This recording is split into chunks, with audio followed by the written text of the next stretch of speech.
Hello, I'm Megan Jones, editor at Call Centre Helper, and I'm delighted to be joined today by Sean Spurgin of Elev-8 Performance to take a sneak peek at some of the key learnings in their new book, Dropping the C-Bomb, which is all about why team climate crushes culture. So, Sean, let's jump straight into it. The book mentions Yeah, friction as one of the biggest barriers to great climate. So, what does that look like in a contact centre? yeah. So friction is effectively anything that slows down performance, and um, uh, sometimes it's invisible, sometimes it's visible. But if you think about, there's three areas. There's management practices, so things like KPIs, quality frameworks, bonus schemes, and those things can drive certain behaviors and getting in the way of performance. So, for example, if you look at KPIs, the classic AHT will drive certain behaviors within contact centers, and that slows the pace of performance.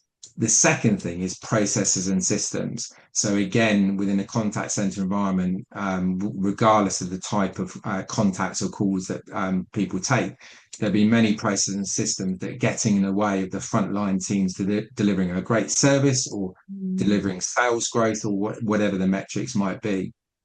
Then there's a third element, which is the mindset. So if you think about how people on the front line show up to their customer conversations, there'll be things that get in the way, whether it be limiting beliefs or lack of confidence around their ability to answer a certain call or deal with certain customer types or more challenging customers or vulnerable customers, etc.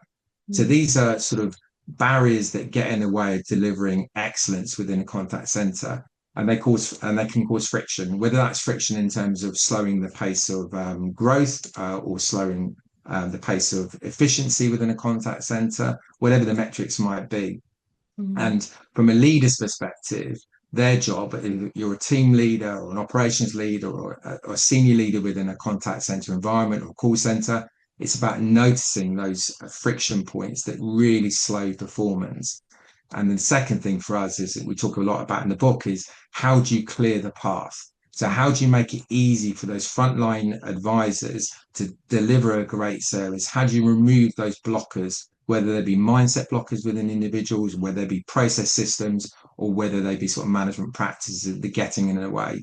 I can give you an example of the management practices. We're working with a client at the moment, won't name them, but their bonus scheme, as an example, is driving a certain behavior. So on one hand, they want to deliver a great service for the client, so whether their customer, sorry, and they want to drive the NPS and the CSAT scores up, and they want to drive customer effort down.